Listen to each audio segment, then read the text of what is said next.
Saludos, estimados amigos digitales, donde quiera que ustedes se encuentren. Reciban mi abrazo virtual, mi cariño, mi respeto y mi agradecimiento por seguir este espacio. Mi nombre es José Ríos Lugo, soy comunicador social. Este espacio se llama En Conversación con Ríos Lugo y es una producción del portal informativo El Reporte Global. Escuchábamos allí de fondo ese maravilloso, inigualable tema escrito por Antonio Carrillo, el barquisimetano, Cómo llora una estrella, e interpretado nada más y nada menos que por el ya desaparecido tenor venezolano Jesús C. Villano. De verdad, un tema sublime, simple y llanamente sublime. Amigos, como hemos anunciado por nuestras redes sociales, esta noche voy a estar conversando con el analista y consultor político, además de articulista, Jesús Seguías, quien es presidente de la empresa Datincorp. Él se va a incorporar un poquito tarde porque está en una conferencia, ya está finalizando, y se va a incorporar con nosotros en unos 5 minutos aproximadamente. De manera que voy a tener tiempo de comentar con ustedes algunas cosas. Y entre ellas quiero referirme a lo relativo al referéndum revocatorio que algunos vienen planteando. O sea, hay algunos dirigentes políticos que tienen puesta la vista no en este año, que no están concentrados en lo que va a suceder este año, el 21 de noviembre específicamente, que es las elecciones regionales, sino que ven más allá y están concentrados o están puestos su mira en el revocatorio del año 2022, del próximo año. Sobre esto voy a comentar también con Jesús Seguía, que ya está por allí, y vamos a darle acceso a la transmisión lo más pronto posible. Conversación de esta noche con el consultor político, articulista, presidente de la empresa Datincorp, el señor Jesús Seguías. Buenas noches, Jesús, ¿cómo estás? Saludos, ¿cómo está José? Saludos cordiales a todos los que nos están escuchando. Así es, Jesús. Bueno, ¿cómo está la salud? Excelente. Adiós, gracias. Qué bueno, qué bueno. Ahorita hay que preguntar por eso porque, bueno, la salud es fundamental. Sin salud no podemos hacer nada. Así de sencillo. Así es. Jesús, bueno, muchísimas cosas que conversar contigo. y muy ansioso de conocer tu visión sobre los últimos acontecimientos aquí en el país y las repercusiones de esos acontecimientos.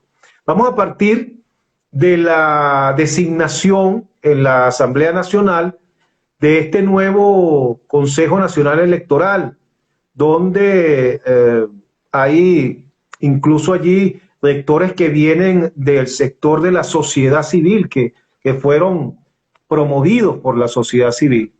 ¿Qué lectura le das y qué repercusión puede tener esta designación que ha sido bien vista, por decirlo de alguna manera, por la comunidad internacional? Bueno, mira, en primer lugar, el solo hecho de que hayan incorporado a un miembro más de la oposición el Consejo Nacional Electoral ya es una noticia, es una buena noticia, porque recordemos que estamos jugando con un jugador duro, estamos jugando con un gobierno que se ha caracterizado por ese juego rudo y donde no es fácil obtener concesiones, porque también del lado opositor se han cometido grandes errores, pero eso no justifica pues la actitud que ha asumido el gobierno. En todo caso, ese CNE es, digamos, satisfactorio. Me pregunta, ¿es totalmente equilibrado? No, pues, si hay 3 chavistas y 2 opositores no es equilibrado. ¿Con ese CNE puede irse a unas elecciones de manera totalmente confiable? No, totalmente confiable no existe ni siquiera en Suiza. ¿Ok? En todos los países del mundo no hay un solo proceso electoral donde no se haya revelado alguna irregularidad. En todos los países del mundo.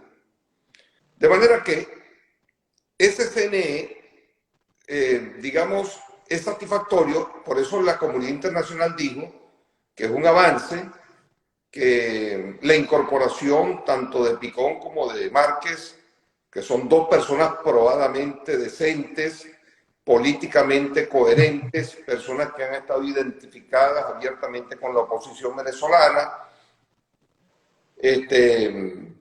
eso por lo menos ayuda a tener un poco más de confianza en lo que diga el CNE. Entonces viene la pregunta de muchos de los que nos están escuchando. Ok, si ese CNE no es totalmente equilibrado y es relativamente confiable, entonces podemos ir a elecciones con ese CNE. ¿Van a garantizar o van a reconocer una victoria opositora? Y yo digo que eso no depende del CNE. Porque con el CNE del año 2015, dirigido por Tibisay Lucena, con 4 miembros chavistas versus un miembro de oposición, que era Vicente Díaz, con ese CNE totalmente chavista, la oposición obtuvo, después de una excelente campaña electoral, tuvo 112 diputados, que es la mayoría absoluta o la mayoría absoluta calificada de 2/3, que es una victoria contundente. El chavismo quedó aplastado. Y ese CNE reconoció los 112 diputados.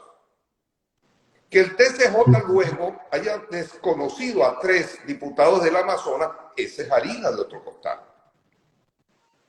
Pero el CNE, dirigido por puros chavistas, en su mayoría, excepto Vicente Díaz, dirigido por Tibisay Lucena, que tantas cosas nos han dicho de Tibisay Lucena, ese CNE reconoció la victoria opositora.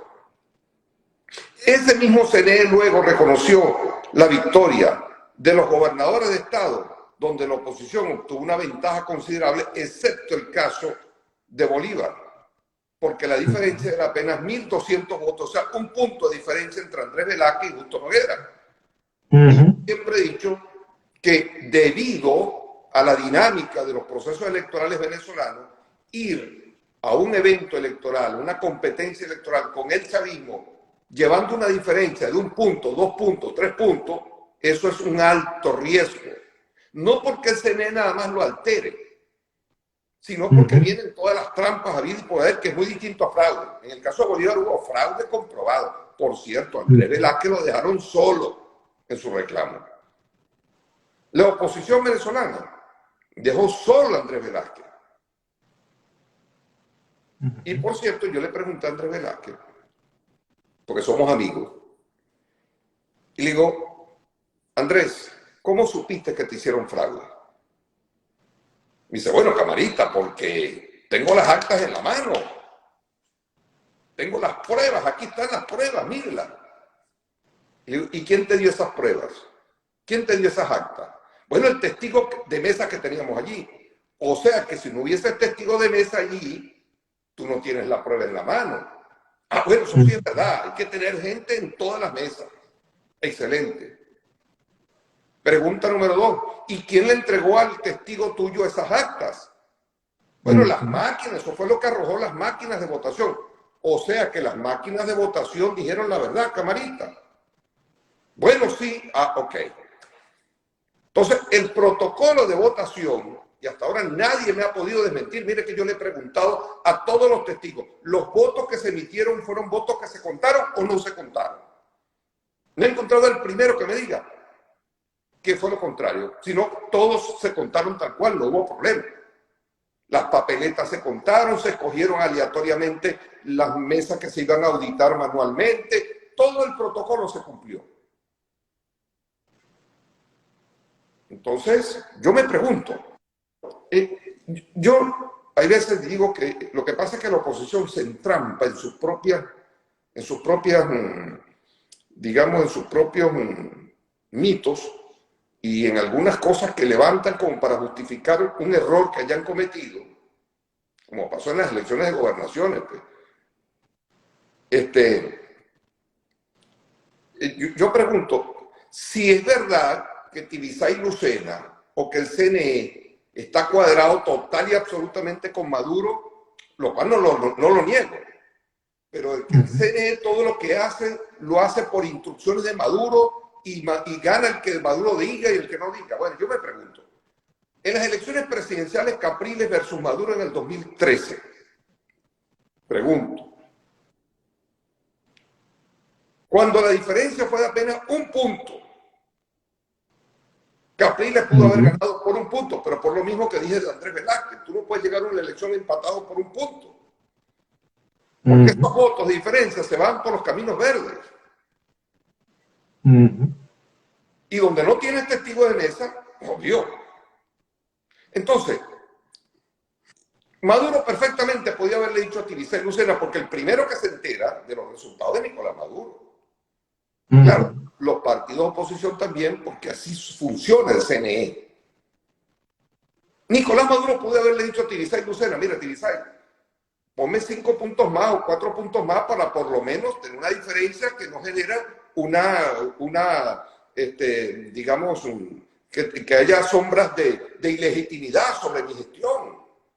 Ponme 5 puntos. ¿Por qué no hizo eso? ¿Por qué no lo hizo? ¿Por qué no le dijo en el caso del Estado Zulia, en las elecciones de gobernación? Allí ganó primero Justicia. El partido, uno de los partidos que más odia el chavismo. Y gana en el estado más estratégico del país. Pero la diferencia que tenía Juan Pablo era de 9, 10 puntos, que nosotros hicimos un estudio para ellos. Y eso fue lo que obtuvo. Maduro le pudo haber dicho a Tibisay Lucena, mira, Tibisay, ve acá, yo prefiero que me le entregue Barinas, Portuguesa y Falcón a la oposición, pero no me le deje el Zulia porque ese es el estado más importante del país, por razones estratégicas. Estado fronterizo, estado petrolero, y además de eso es el estado de mayor población electoral del país. Por favor, Así es. No. Sin embargo, eso no ocurrió. No ocurrió. ¿Por qué ganó la oposición en el Zulia y en los 4 estados donde ganó Acción Democrática? ¿Y por qué los demás no ganaron? Con excepción de Bolívar, ¿no? 6 gobernaciones. Uno no quiso juramentarse y al otro se la quitaron porque la diferencia fue de un punto. Ujú. Entonces, la pregunta es, ¿por qué no ganaron? Y es importante hacer mención a este episodio, o sea, porque a partir de allí buscaron justificar la abstención de todos los procesos posteriores, elecciones municipales y elecciones presidenciales del 2018 y elecciones parlamentarias del 2020. ¿Qué pasó con las demás gobernaciones? Y quiero decirle a todos los que nos están viendo, a mí no me van a echar cuentos. Me los conozco toditos. Toditos. La oposición venía de una rebelión, venía de una insurrección en la calle con más de 140 muertos, cientos y miles de heridos, cientos de encarcelados, mucha gente frustrada por el fracaso de aquello, porque se le pidió a la gente que saliera a la calle a matarse porque Nicolás Maduro estaba ya caído. Se le mintió una vez más, como se le mintió en la famosa rebelión del 2014 con la salida. Una vez más se le mintió a la gente.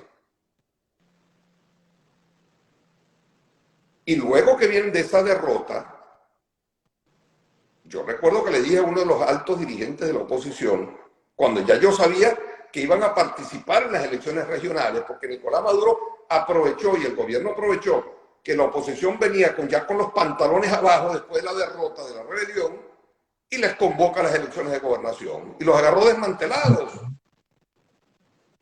Y yo le dije, mire, cuidado con el discurso que vayan a emitir para justificar el pase de la guerra a la vía electoral sin que me dé una explicación convincente. Que si en la oposición hubiese habido una rebelión interna donde salen todos los cabecillas que dirigieron aquella rebelión y por haber fracasado, por haberle mentido a la gente, y coloca un nuevo liderazgo, bueno, se hubiese entendido mejor el pase a la ruta electoral. De la noche a la Claro, y acuérdate Jesús, que hubo la famosa consulta para. Ok, no me quiero meter ahí. Entonces, fíjate tú. Obvio, tenían que fracasar en las elecciones regionales. Fueron esas elecciones sin un padrón electoral consistente y bien robusto. ¿Por qué? Porque muchos miembros de mesa o muchas personas que pertenecían históricamente al padrón electoral de la oposición y a los defensores del voto estaban molestos, estaban indignados con aquello que estaban viendo, sin una explicación política convincente. Muchos no fueron a votar. Y todo eso fue un favor que se le hizo al gobierno. Pero además de eso, fueron a las elecciones y dejaron que cada candidato a gobernador hiciera dibujo libre. No hubo una campaña paraguas, no hubo un comando de campaña general, no se le sacó provecho a las mayores ventajas comparativas y competitivas de la oposición en el plano político. No hubo nada de eso. No hubo lo que hubo en las elecciones parlamentarias del 2015. No hubo. Se hicieron, eso sí, se cogieron unos candidatos, pero ya la gente no fue a votar. La abstención fue alta. Y el chavismo hizo lo que le dio la gana. Mejor dicho, ganó más por errores de la oposición que por las virtudes y las ventajas que ellos pudiesen tener. Entonces, el tema está, José, en que ¿qué es lo que importa en estas elecciones a partir de ahora? O mejor dicho, vamos a hablar de otra cosa. Las rutas.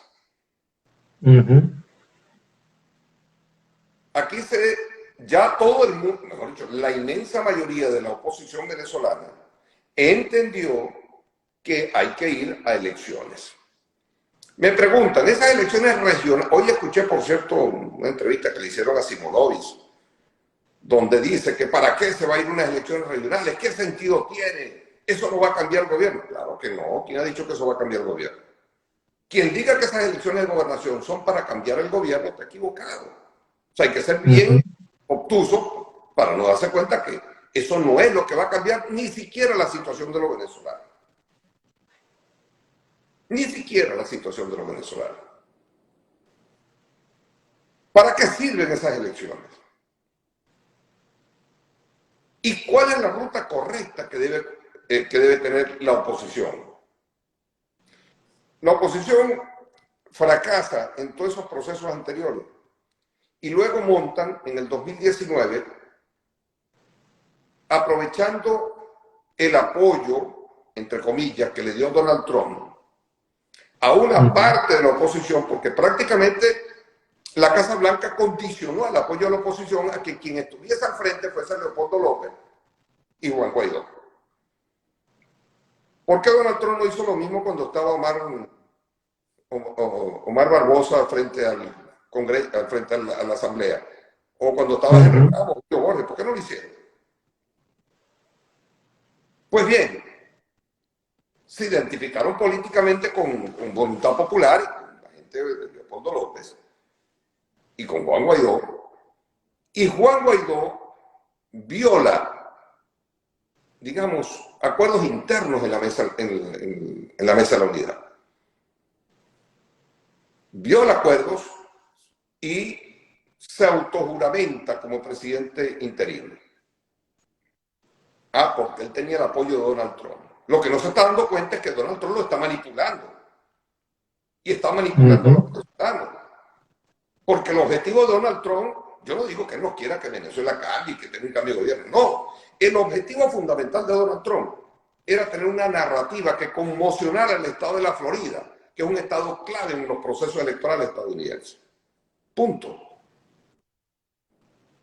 Y lo logró. Hay que ver, y lo logró, sí. Hay que ver cómo se encarnizaron los venezolanos que viven en la Florida a favor de Trump. Fue impresionante aquello. En las redes parecían que estaban incendiados.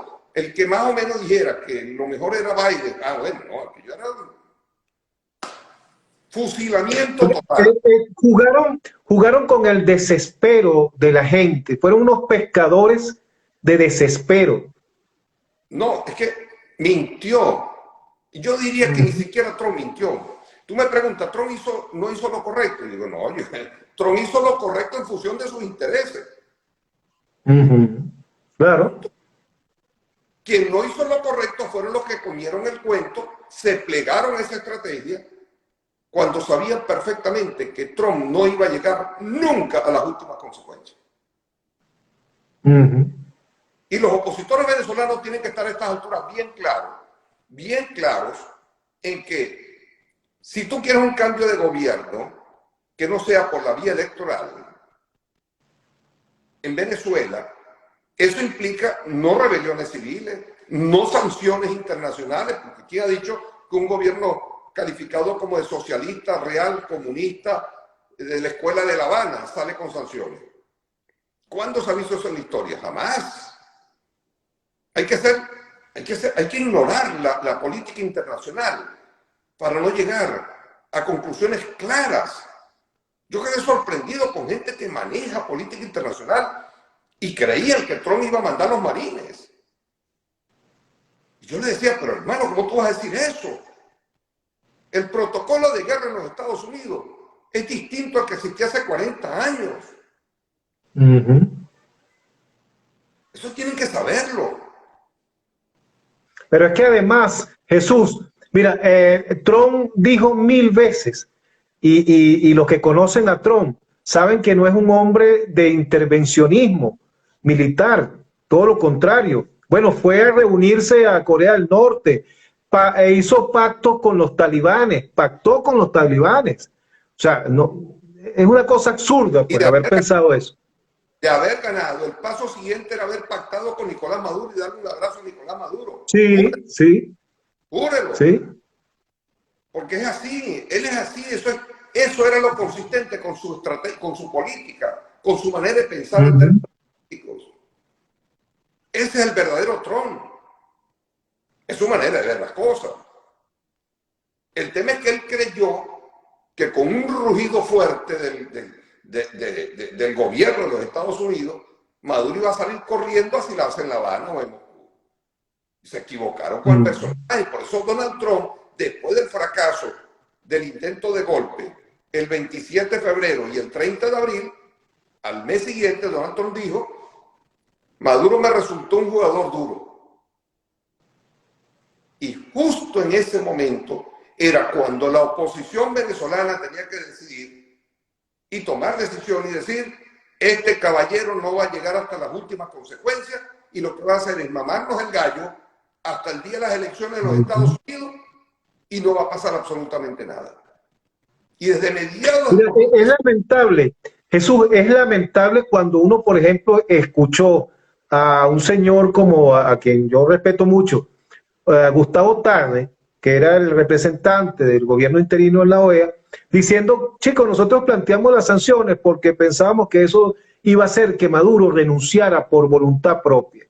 Luego, cuando no sucedió eso, entonces apostamos a que hubiese una explosión social y que eso a su vez generara un golpe de Estado que sacara a Maduro. O sea, cuando uno escucha esas cosas de dirigentes y de personas de ese nivel, uno dice, Dios mío, ¿qué pasa? ¿Qué fue lo que pasó aquí con estos ciudadanos?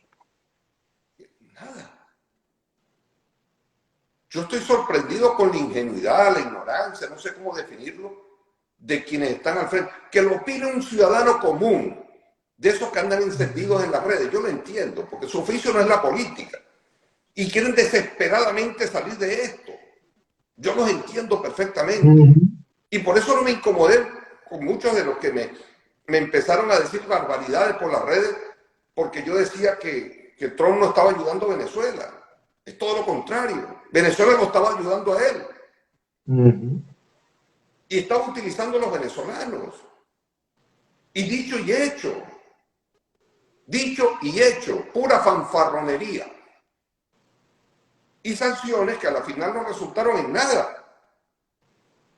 Porque además, al que tú quieres sacar tiene el apoyo nada más y nada menos que de Rusia y China. Dos grandes potencias mundiales con capacidad de veto en las Naciones Unidas. Eso no es cualquier cosa, por Dios. Eso no es cualquier cosa. Es la subestimación en 22 años, la oposición o un sector de la oposición ha subestimado a su adversario, pero completamente. Bueno, es que esa es la falla de origen.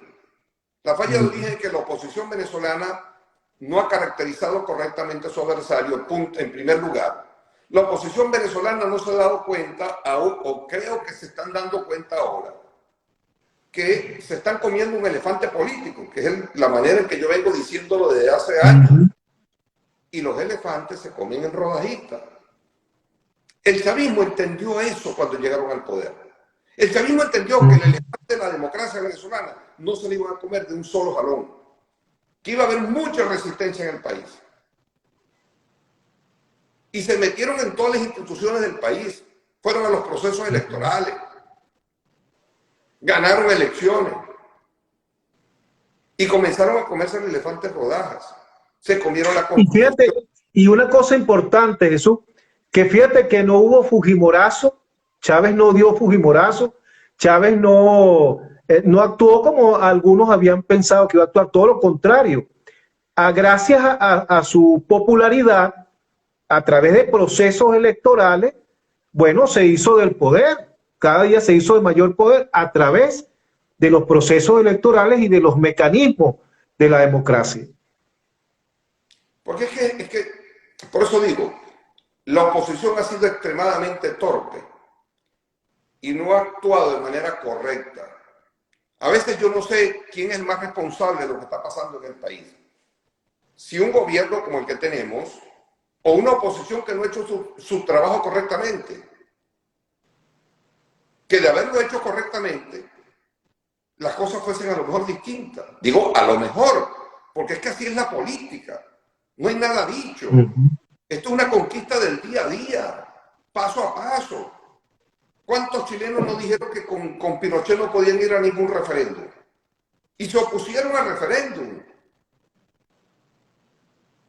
Y hasta que finalmente la parte sensata de la oposición chilena dijo, vamos a referéndum. ¿Y qué pasó? Entonces pues decía, bueno, es que si gana Pinochet no va a entregar. No, ganaron y Pinochet entregó.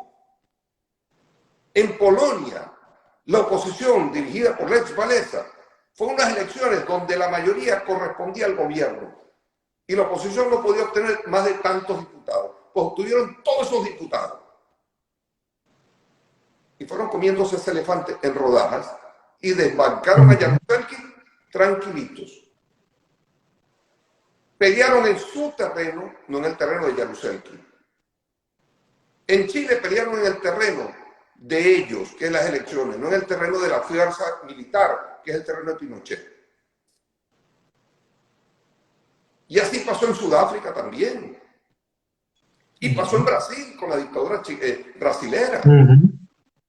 Y ha pasado en tantos sitios, porque dice, dictadura no sale con voto. ¿Quién ha dicho? Eso no es verdad. El que diga eso está mintiendo para poder darle fuerza a su discurso trasnochado e inconsistente además. Miente. Es más, la mayoría de los procesos de transición a la democracia en el mundo han sido por esa vía y no por la vía de la insurrección militar. La mayoría. Entonces, yo creo que llegamos a un punto en que ya hay que pisar tierra. Fracasamos rotundamente en la forma en que hemos conducido al país todos los venezolanos, tanto la oposición como el gobierno. Y creo que en el fondo aquí lo que hay es como una especie de vacío político. Es decir, no hay partidos políticos.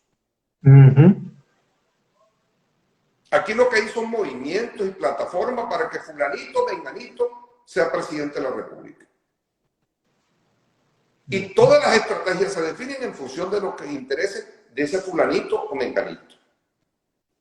Por eso es que en la oposición toditos se han madrugado. Todos se han madrugado. Todos. Siempre saltan con una estrategia que les conviene a ellos en particular. Y se desenfocan. Fíjate tú. En las elecciones parlamentarias del 2015, ¿cuál es el discurso que se imponía? Uno, ya tomaste la ruta electoral, después de haber fracasado las demás, porque hasta ahora la única victoria que ha registrado la oposición en Venezuela en 20 años ha sido las veces que hay unas elecciones. Capriles casi que, para mí que le ganó por un punto a Maduro. Pero bueno, ya eso fue un avance gigantesco. Había que continuar por allí. Ah, no. A tres irresponsables se les ocurrió que había que ir a una rebelión contra Maduro porque era ilegítimo. Pero es que resulta que Maduro fue a elecciones municipales en noviembre o en diciembre del año 2013, después de haber ganado esa presidencia con un punto y haberse creado aquel manto de ilegitimidad sobre su gestión, pues fue a elecciones municipales. Ahí lo correcto era que la oposición arrasara. Y resultó todo lo contrario. El chavismo arrasó en esas elecciones municipales. ¿Por qué Maduro ganó por un punto en vez de haber ganado por 10, 11 puntos, con los cuales ganó Chávez 5 meses antes, 6 meses antes? ¿Por qué? Bueno, porque Maduro no es Chávez. Porque la muerte de Chávez generó un barranco inmenso en los chavistas y no fueron a votar. Y eso comprometió a Maduro. Pero luego de esas elecciones presidenciales de abril del 2013, Maduro se recupera, el chavismo se recupera de su guayabo por la muerte de Chávez y ganan y arrasan en las elecciones municipales.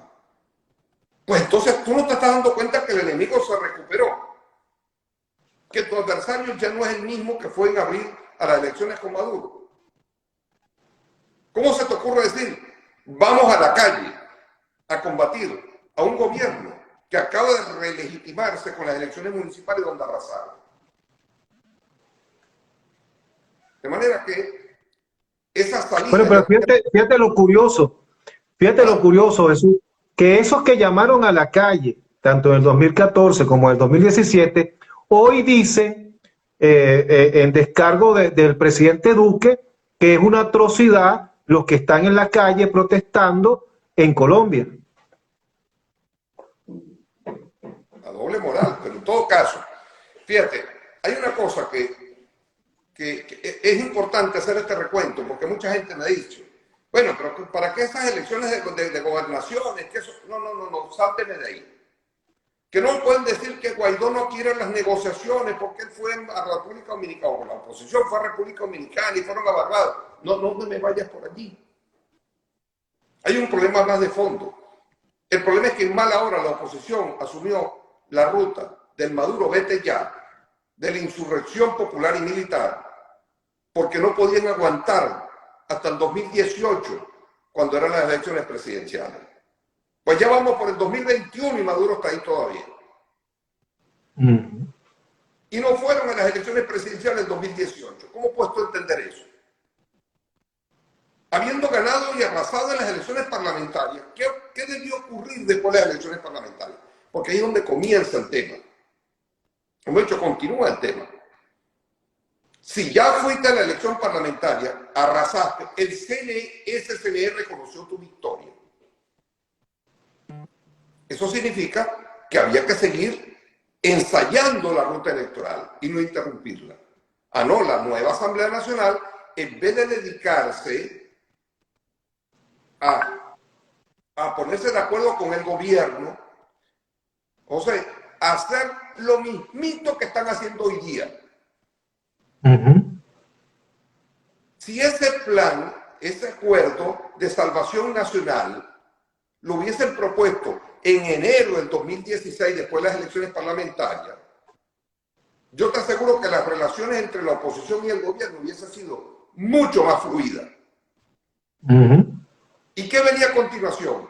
Unas elecciones de gobernaciones y alcaldías, donde la oposición tenía garantizado, porque fue una investigación que hicimos nosotros, más de 20 gobernaciones y más de 200 alcaldías. Entre ellas, las mejores, las más grandes del país. Todas iban a estar en manos de la oposición. ¿Tú te imaginas el poder tangible que en aquel entonces hubiesen significado 200 alcaldías y 20 gobernaciones? Si con una simple Asamblea Nacional, que no es más que una hacedora de leyes, le sacaste el provecho que le sacaste. ¿Cuánto provecho no le sacó Juan Guaidó al carguito ese presidente de la Asamblea Nacional? ¿Cuánto provecho no le sacó? Gracias a que participó en las elecciones del 2015. Porque si Juan Guaidó ha sido presidente de la Asamblea Nacional electo en 2015 en un proceso electoral, jamás en la vida 50 naciones del planeta hubiesen reconocido a Juan Guaidó como presidente interino. Jamás.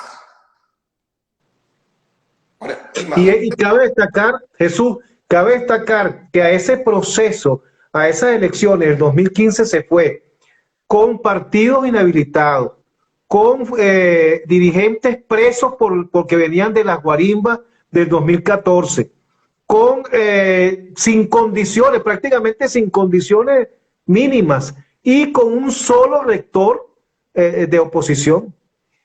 Sin embargo, fueron a esa. ¿Cuánto no hicieron para impedir la tarjeta única? Copey no pudo ir a elecciones porque estaba inhabilitado.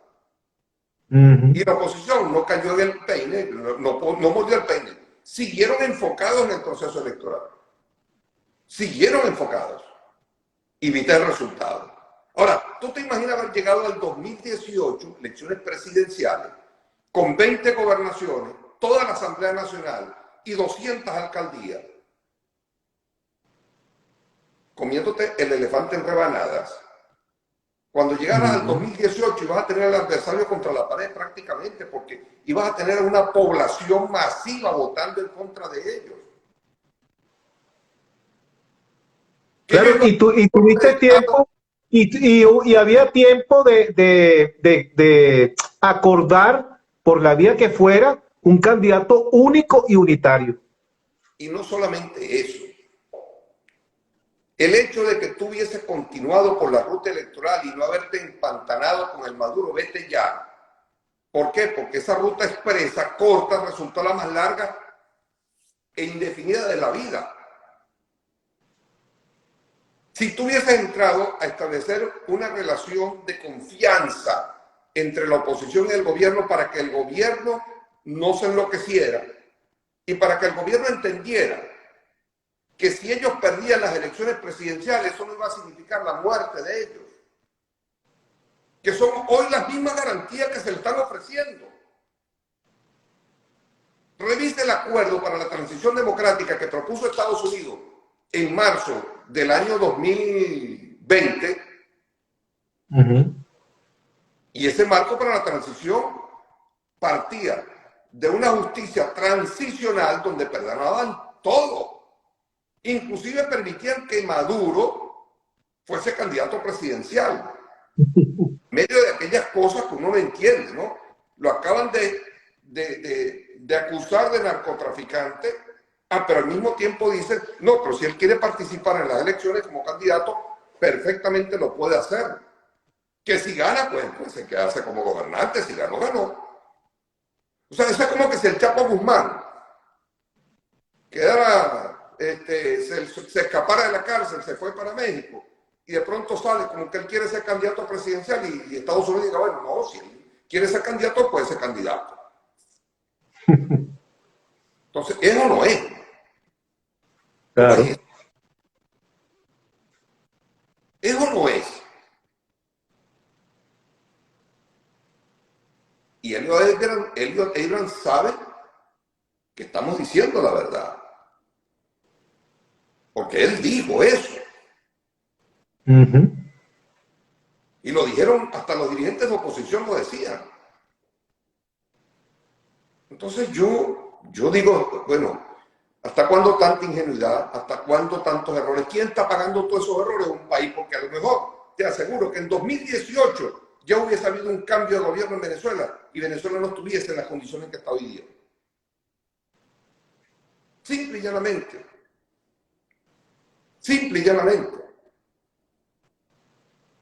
Ah, que si el gobierno de Maduro se iba a poner a hacer tal cosa, pero no te adelantes. Haz lo que a ti te corresponde hacer políticamente. Haz lo que te corresponde hacer políticamente. Y entonces allí va viendo, porque en la política, como vaya viniendo, vamos viendo. Bueno, fíjate, eso me da pie para que pongamos como referencia el caso de Bolivia reciente. Fíjate, la oposición boliviana fue a las elecciones con Evo sabiéndose minoría, y sin embargo decidieron ir al proceso electoral. Fíjate que participando en ese proceso electoral todo lo que ocurrió después. Ahora, luego de todo eso, la oposición no hizo lo que debió hacer y bueno, y Evo recuperó el poder, pues, ¿no? Por una vía democrática, por cierto. Ese es el tema de fondo. Y es lo que está pasando en América Latina. Y es donde yo digo que definitivamente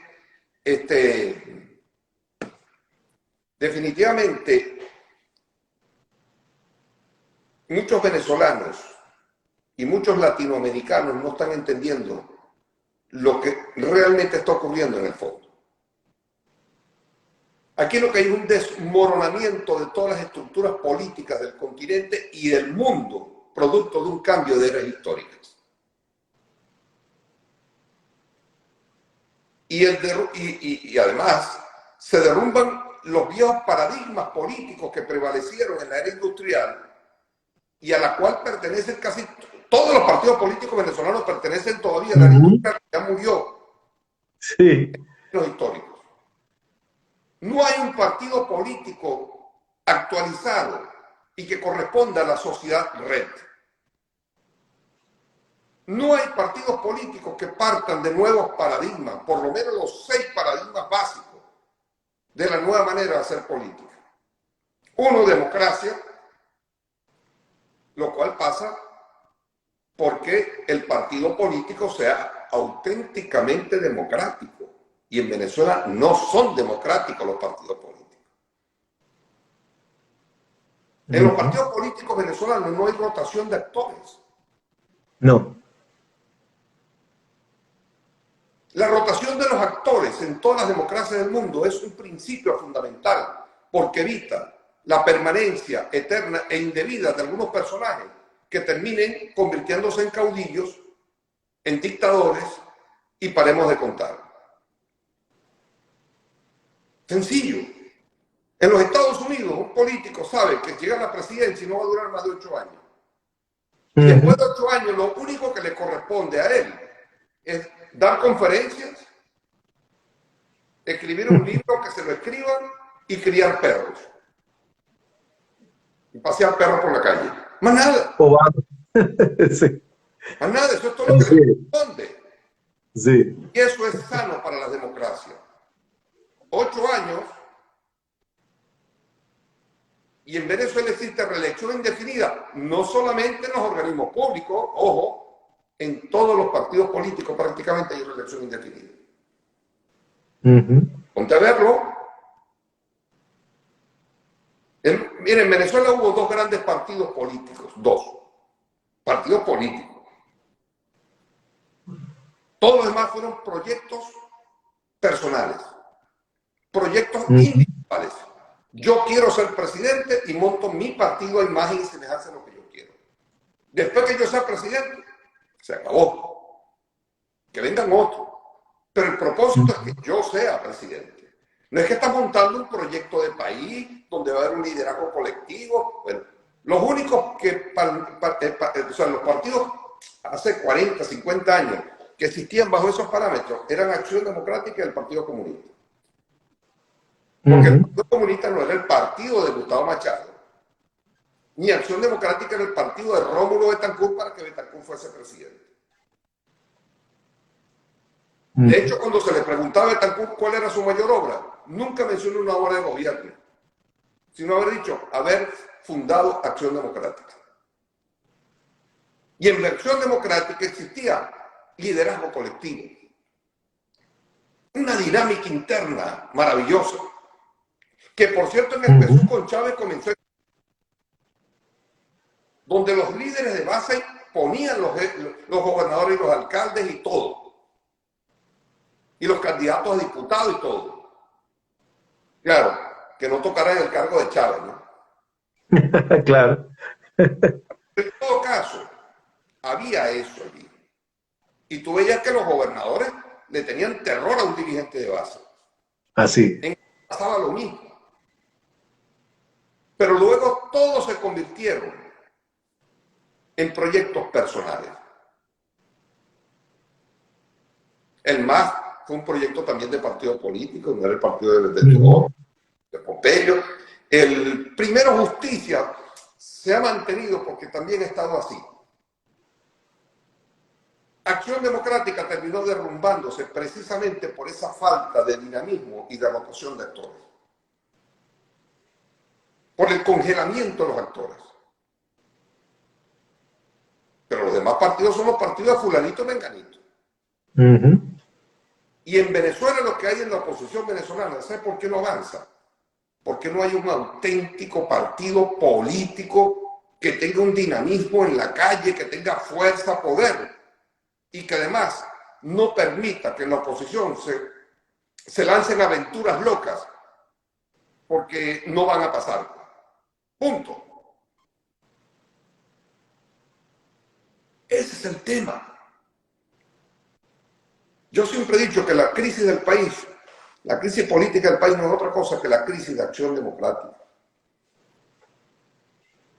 Carlos Andrés con su mesianismo, por decirlo de alguna manera, comenzó a crear eso allí en AD. Luego Alfaro fue quien puso la torta del siglo, porque hasta se hacía llamar caudillo en un partido que nació para combatir el caudillismo. Y ahí entonces volvemos otra vez a los paradigmas. La democracia es enemiga del caudillismo, es enemiga de los proyectos individuales, es propensa a los proyectos colectivos. Y en el siglo XXI los proyectos individuales están sobrando. Por eso es que América Latina se derrumba, porque cayó en manos de proyectos individuales. Y hay un columpio político donde hoy está la izquierda, mañana la derecha, eso que llaman izquierda y derecha, que eso ya no existe. En términos políticos, esas figuras están totalmente desfasadas históricamente, no dicen nada. Nada. Entonces, el punto está en que se derrumban los partidos políticos en América Latina, y al derrumbarse los partidos políticos en América Latina, se genera un vacío inmenso que lo va a empezar a llenar en el que se atraviese. Cantantes, poetas, curas, empresarios, sindicalistas, cocaleros, indígenas, cocaleros, todo lo que tú quieras. Todo el que se quiera meter, métase, que es un bochinche. Y llegan sin saber qué van a hacer con eso. Fracasan. Y al fracasar dejan las puertas abiertas para que vuelva otra vez el que estaba anteriormente. Como pasó en Argentina, como pasó en Bolivia, como pasó en Ecuador, o casi en Ecuador. Y entonces vemos a Colombia hoy día en una condición... Y Jesús, fíjate, y como posiblemente pase aquí, si la oposición llega a ganar y a tomar el poder, no nos extrañaría que a la vuelta de un periodo presidencial vuelva el chavismo al poder. Mientras no se construyan partidos políticos sólidos, siglo XXI, vamos a seguir en este bochinche. Y este es el momento en que los venezolanos pueden convertirse en un ejemplo para toda América. Y lo digo muy en serio. Porque los venezolanos ya llegamos a un punto donde todo quedó en el suelo. Esto es un proceso destructivo. Esto es lo que llaman una destrucción creativa, como decía Schumpeter. Un proceso de destrucción creativa. Todo se derrumbó en el país. Y en los venezolanos lo que hay es un deseo inmenso de cambiar, de hacer cosas distintas. Y es donde yo les digo a todos los que nos escuchan, es hora de comenzar a construir todo de nuevo, pero por buen ritmo y en unas buenas condiciones y en buenas prospecciones políticas. Partidos políticos donde la democracia sea un pilar fundamental. La sociedad del siglo XXI tiene que ser una sociedad democrática. Partidos auténticamente democráticos, donde haya un libre flujo de ideas y de actores, donde no haya caudillos, donde no existan proyectos individuales. Y esos partidos tienen que ser partidos muy cohesionados. Pero para ser cohesionados necesitan trabajar sobre esos 6 nuevos paradigmas que te estoy mencionando. Democracia. Segundo paradigma, importantísimo. Ciudadanía. Ciudadanía activa. ¿Por qué? Porque la sociedad del siglo XXI es una sociedad educada, formada, y donde la formación ciudadana es clave. El deseo de participar de la gente es clave. Y cuando hay ciudadanía activa, eso va al tercer paradigma, que es las comunidades activas. Porque los ciudadanos activos conforman comunidades activas. Las ONG, los grupos defensores de género, los grupos defensores de la conservación de la naturaleza y del planeta, todo lo que tú quieras. Esa sociedad activa, dinamizada, generando ideas. Y pasas al cuarto paradigma, que es la gobernanza.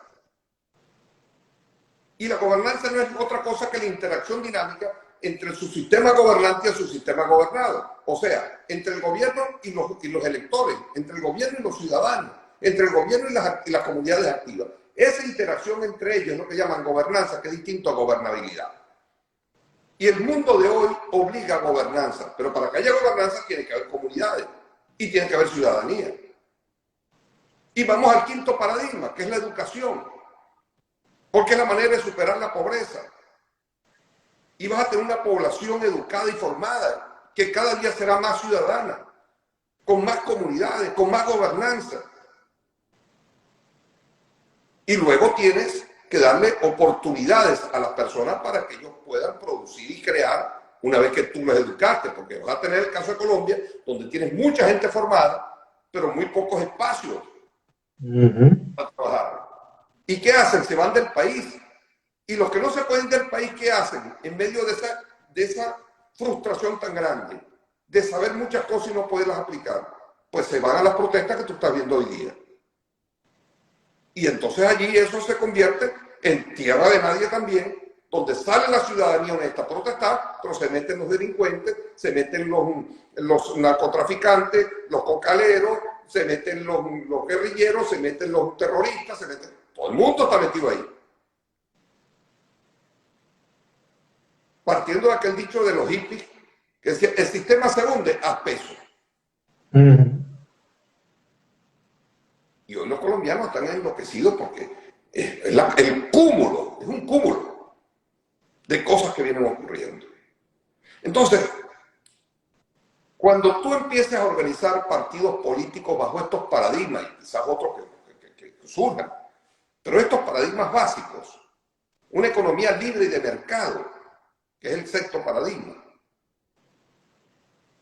ya tú comienzas a ver, digamos, otra realidad. Comienzas a tener gobiernos exitosos, gobiernos que trabajan sobre la gobernanza. Mira, ¿cómo te explicas tú que en Colombia, mira, en todos los países del mundo, cuando tú le vas a aplicar impuestos a la clase media, tú no puedes cometer el error capital de no hacer dos cosas antes? Una, exigirle sacrificios al segmento político, en primer lugar. Y dos, exigirle sacrificios a segmentos sociales o económicos que ganan más dinero. Solo después de eso es que los de la clase media van a entender que ellos van a pagar los platos rotos. Pero en Colombia le aplican unos nuevos impuestos a una población y los senadores que ganan $10,000 al mes, más todos los beneficios que ellos reciben de choferes, carros, guardaespaldas, etcétera, etcétera, viáticos, en fin. Nadie de ellos renunció a su beneficio. ¿Qué hizo Rómulo Betancourt? Bueno, Carlos Andrés Pérez quiso hacer lo mismo y se le vino el país encima en el año 89. ¿Qué hizo Betancourt cuando le tocó algo similar en el año 1960? Llega al gobierno, sabía que había que sanear la economía del país y lo primero que hizo fue bajarle a la mitad el sueldo a todos los altos funcionarios públicos, comenzando por el de él. El país dio un ejemplo allí y luego empezó a aplicar medidas que todos los venezolanos entendieron perfectamente bien. Pues ese es el error capital de Duque, que no entendió. No entendió. ¿Por qué? Porque no hay gobernanza. No se escucha a la gente. Políticos atascados y ensimismados en sus propios intereses. Se aíslan en el poder de la gente. Y eso molesta. Eso molesta. Entonces, yo creo que ya llega un punto de colapso en todo el continente. Nada de lo que está ocurriendo es casualidad. Nada. Porque cuando los políticos de oficio fallan, los pueblos inventan. Vengo diciéndolo también. Chávez rompe el celofán. Ya los venezolanos tenían años inventando. Primero inventaron a Andrés Velázquez, fracasaron.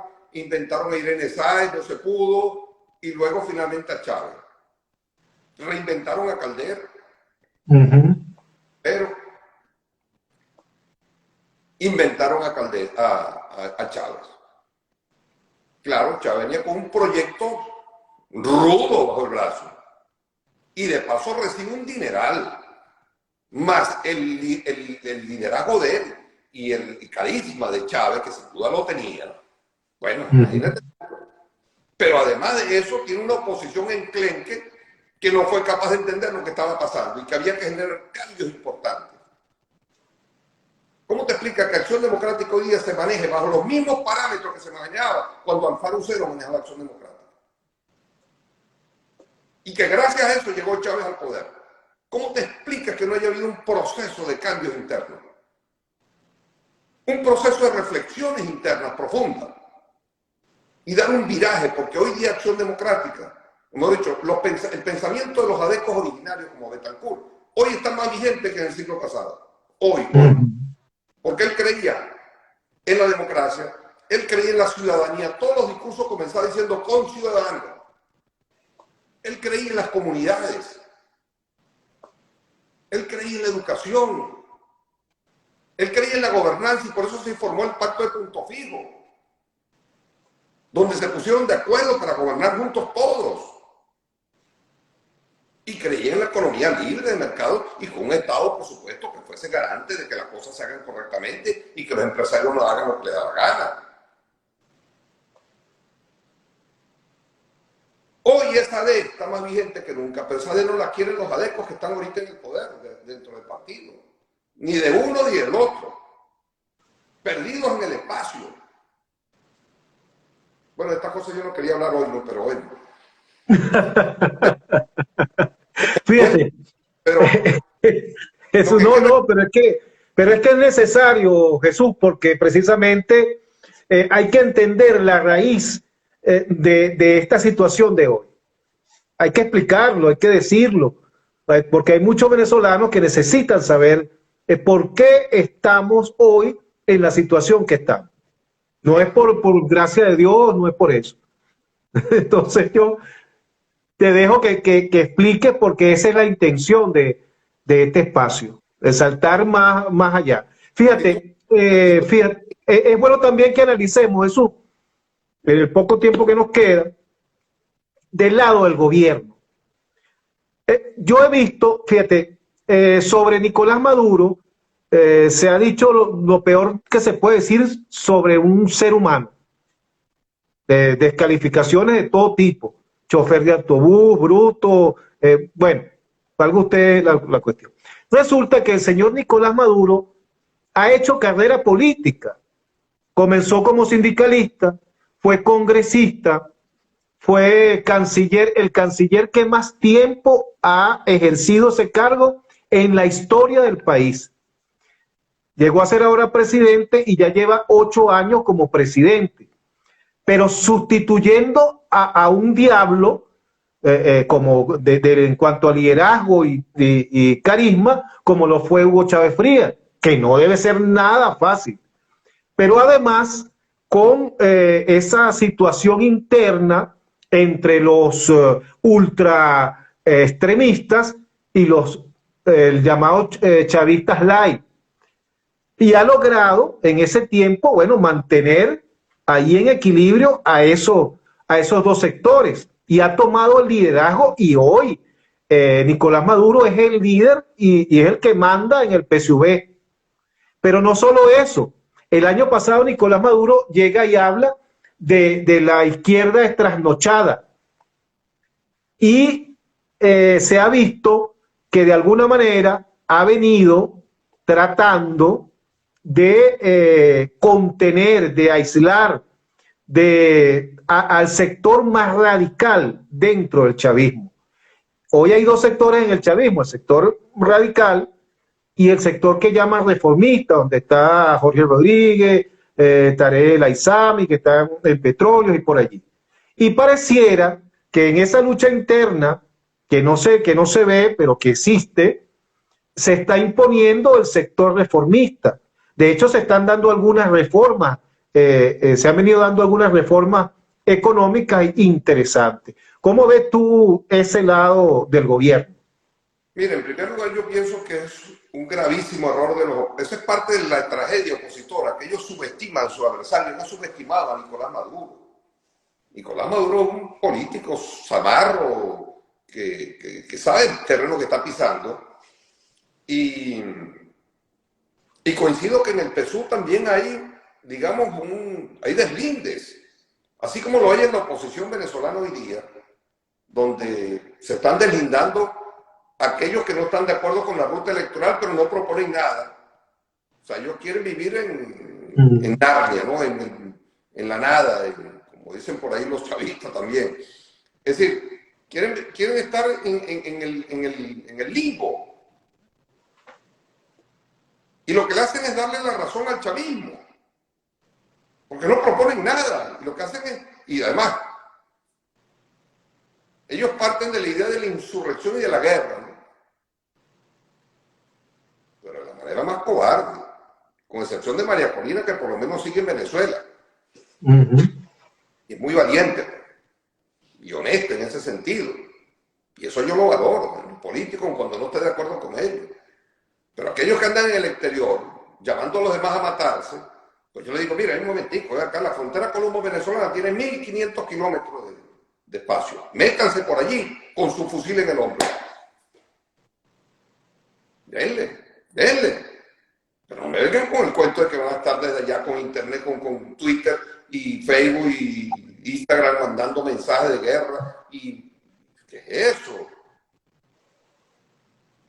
Y de paso con dinero que no se sabe cómo lo están manejando. No quiero hablar del tema. Hay mucho dinero que está circulando ahí que no se sabe. Yo me quedé sorprendido con eso que publicaron el otro día, 54 millones de dólares que están manejando. ¿Cómo es eso? ¿Con qué criterio lo están administrando? ¿Quién ha presentado cuenta de ese dinero? Y esa es la mitad de lo que había el año pasado, ¿no? Que eran 100 millones de dólares. ¿Dónde está ese dinero? Porque yo le he preguntado a todos los gobernadores de oposición y a todos los alcaldes de oposición y ellos no han recibido ni un centavo. Ni un centavo han recibido por eso. Le he preguntado a dirigentes políticos, ¿tú estás recibiendo? No, ya no recibo nada. Le pregunto a los parlamentarios, no, miserias que le están dando. El jefe de USAID, lo escuché yo, no es que me lo contaron, lo escuché en una interpelación que le hicieron en el Senado de los Estados Unidos. Y él dijo que en Venezuela se habían dado ya 300 millones de dólares directos para que los administraran aquí la gente de oposición, del llamado gobierno interino. ¿Cómo es eso? Y cada vez que le pregunto a gente que supuestamente está recibiendo, le digo, no, vale, yo no he recibido nada. Los embajadores renunciando y muriéndose de hambre o en condiciones precarias. Bueno, estamos hablando de 2 lochas. Eso es sin contar lo de Silva. Estoy hablando de USAID nada más. ¿Cómo es eso? Yo no voy a emitir juicio de valor acerca del tema. Como ciudadano, lo mínimo que yo hago es pedirle auditoría, por lo menos presenten cuentas, rindan cuentas. Yo creo que vamos a ir a un proceso electoral ahora donde lo más importante es a lo que menos se le está prestando atención en algunos sectores. Lo más importante no es la composición del CNE. ¿Ok? Eso no es lo más importante. Lo más importante es la mayor unidad posible en la oposición venezolana. Y eso es un problema serio, porque probablemente todavía hay dirigentes de oposición que fracasaron en su anterior ruta, que combatieron a quienes decían que la ruta era electoral, y hoy cuando asumen la ruta electoral, en vez de haberle pedido perdón a nosotros, o por lo menos disculparse, o por lo menos decirle, bueno hermano, tuviste razón, pero vamos a entenderlo. No, lo siguen combatiendo por haber dicho que la ruta era electoral, y claro, dicen, no, que es que ellos se vendieron, que aquellos... Y yo le he dicho a algunos, mira viejo, no entremos en una discusión a ver quiénes son los que le están poniendo precio a sus posiciones políticas. Porque lo único que va a cambiar es quién es el que está pagando. Porque en unos casos pagan unos y en otros casos pagan otros. pero son más de uno de los que están poniéndole tarifa a sus posiciones políticas. Ahí lo dejo. Entonces, no sigan generando divisiones absurdas. No sigan en eso, porque eso es suicida. Eso es suicida. Segundo elemento importante en una campaña electoral como esta, las que vengan, incluyendo la presidencial, después de un referéndum revocatorio, elecciones en 2024. Segundo, tener candidatos únicos en todos los estados y municipios. Tercero, bregar por una tarjeta única, porque eso le da consistencia a la campaña. Y resuelve a lo mejor el tema de las tarjetas de los partidos, etc. Cuarto, tener una campaña paraguas, coherente, bien diseñada, que sirva a todos los gobernadores y alcaldes. Donde lo que se venda no sea solamente la figura del gobernador, porque mira, con excepción de muy pocos, no lo voy a mencionar, muy pocos líderes en los estados, ellos tienen un peso propio, muy pocos. Todos los demás, su peso se debe a la oposición como tal. Por lo tanto, la narrativa electoral tiene que ser completamente distinta a venderse ellos en lo personal, como pasó en las parlamentarias. En quinto lugar, que haya una defensoría del voto consistente, robusta, un buen padrón electoral, una buena organización electoral. Esos 5 elementos competen exclusivamente a la oposición, no al gobierno. ¿O es que esperan que Nicolás Maduro les monte los testigos a la oposición, o los reúna para ellos para que se unan, o que Nicolás Maduro les monte la campaña y le diga cómo lo van a hacer? Oh, por Dios, el chavismo va con todo a ganar esas gobernaciones y esas alcaldías. Y quedan 5 meses. 5 meses nada más. ¿Cómo? 5 meses apenas quedan. Eso es nada, eso es pasado mañana. Y todavía andan en discusiones eternas, que como que si el tiempo lo tienen cómodamente, que donde tengan que hacer elecciones primarias a lo mejor no lo van a poder hacer, porque el tiempo no les va a dar. Ese es parte del problema. Entonces es un problema interno de la oposición, no del gobierno. Y si pierden, que no vengan con el cuento que es que el CNE les hizo trampa. No, por Dios. Perdieron porque hicieron las cosas de manera incorrecta. Algunos ya, fíjate, algunos están viendo más allá del 2021 y están viendo hacia un revocatorio, hacia un referéndum revocatorio, vendiéndolo nuevamente como la salida rápida, como no podemos, el país no llega al 2024. ¿Qué opinas tú sobre la posibilidad de activar un revocatorio el año que viene? Yo no sé hasta qué punto la oposición esté preparada para eso. Van a ir a estas elecciones de gobernación y alcaldía haciendo muchos esfuerzos y yo diría que lo que más conviene ahora, y qué bueno que haces esta pregunta, porque es que ya basta del desespero político. Mira, a los venezolanos les tiene sin cuidado el tema del CNE, el tema de las tarjeticas de los partidos, el tema de no sé qué cosa, el tema de los que están inhabilitados y los que no están habilitados. Eso le importa un bledo a los venezolanos. Lo que más importa a los venezolanos es parar de sufrir. Lo que más le importa a los venezolanos es tener dinero para comer, es tener dinero para comprar una medicina, es tener dinero para internarse en una clínica si tienes un problema de COVID severo. Es tener gasolina, es tener gas doméstico, es tener electricidad, es tener agua potable. Es tener una calidad de vida distinta. Y los políticos venezolanos están ensimismados en sus asuntos del poder.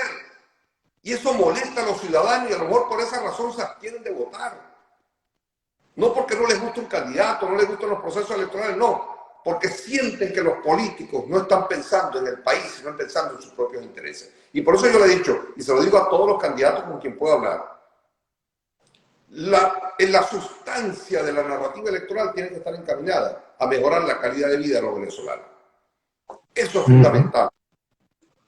La principal consigna de la oposición es pedirle al gobierno y exigirle al gobierno sentarse a ver cómo podemos comenzar a reactivar el aparato productivo del país.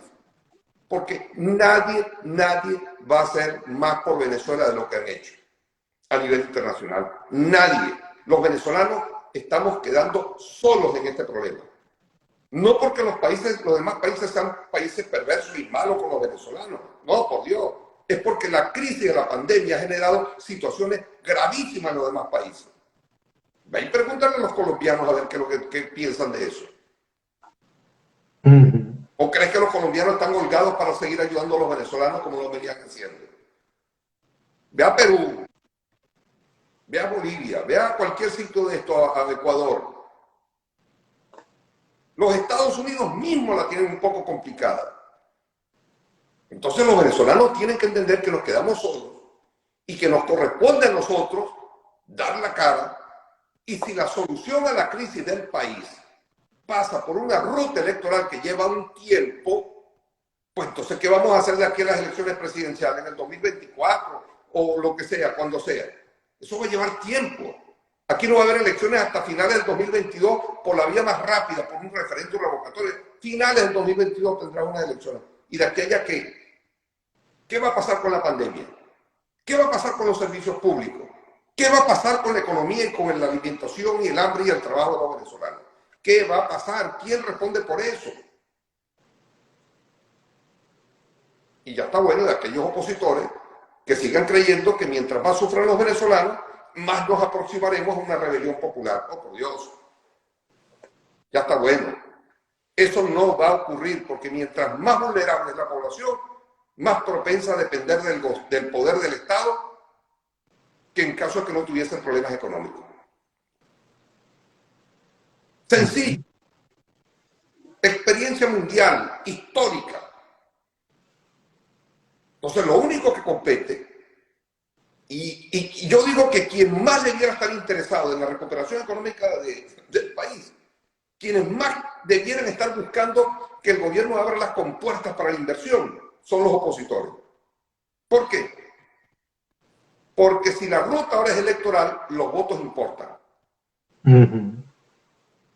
Y fuera del país hay 3,5 millones de venezolanos, de electores venezolanos que no votan, pero que son opositores.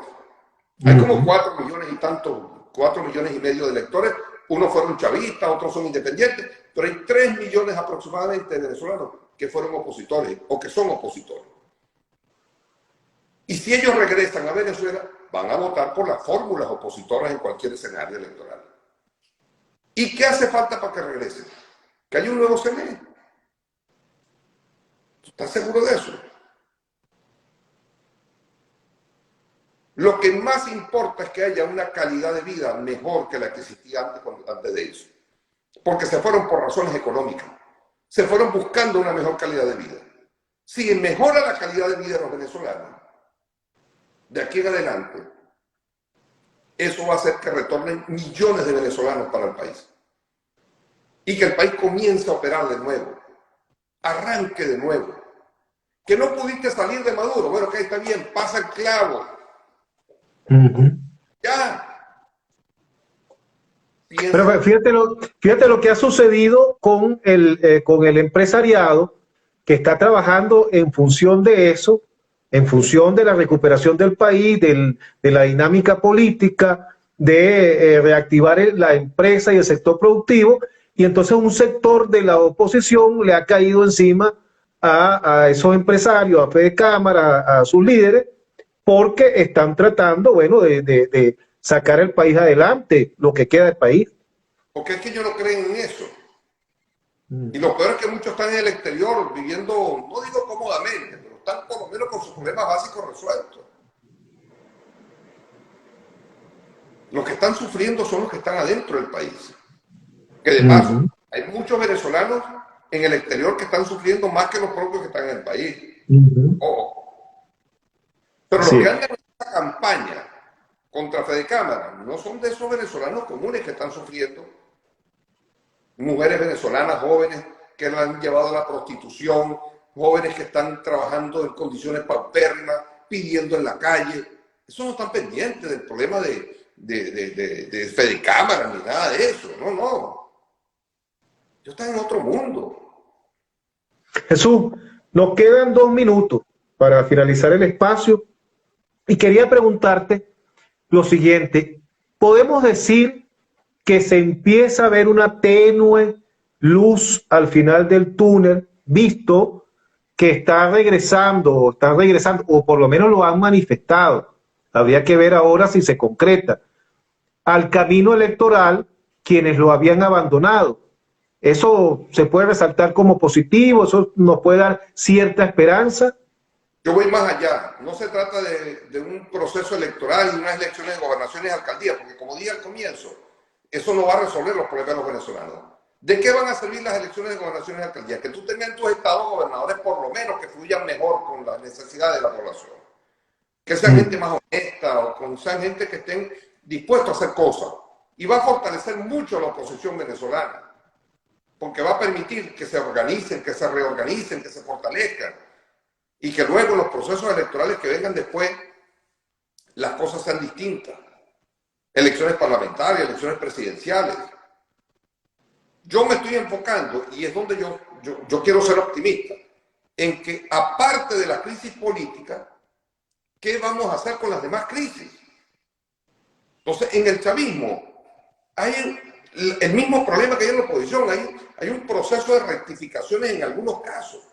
Hay otros que son unos necios y que siguen empantanados digamos, en ideas obsoletas y periclitadas, como decía Rómulo Betancourt, que son, digamos, políticos trasnochados, que están montados en un cementerio de ideas muertas, que no funcionan, que no sirven. Pero bueno, allá ellos. El tema es que dentro del chavismo ese sector es minoritario. La inmensa mayoría del pueblo chavista está a favor de un entendimiento, una negociación, de una apertura económica, de la apertura al sector privado, la inmensa mayoría. Y por parte del gobierno, en el gobierno domina la tendencia de ir a una apertura.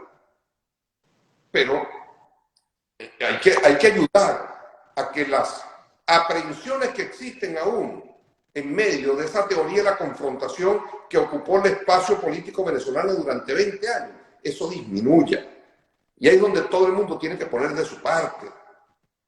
Del gobierno tienen que poner de su parte, la oposición tiene que poner de su parte. Y quiero decirle, para aquellos que crean que sentarse a negociar con el gobierno es que si yo propongo, hago 10 peticiones, me van a dar las 10. Y si no me dan las 10 o me dan 9, eso no sirve. No, así no son las negociaciones. Pues si tú pides 10 y te dan 10, ya lo que ocurrió allí fue una capitulación de tu adversario. Y eso no está planteado. Ahí vas a obtener 5 de 10 o 6 de 10, depende de tu poder de convicción o de coacción. Aquí lo que más va a valer son el poder de convicción, no de coacción.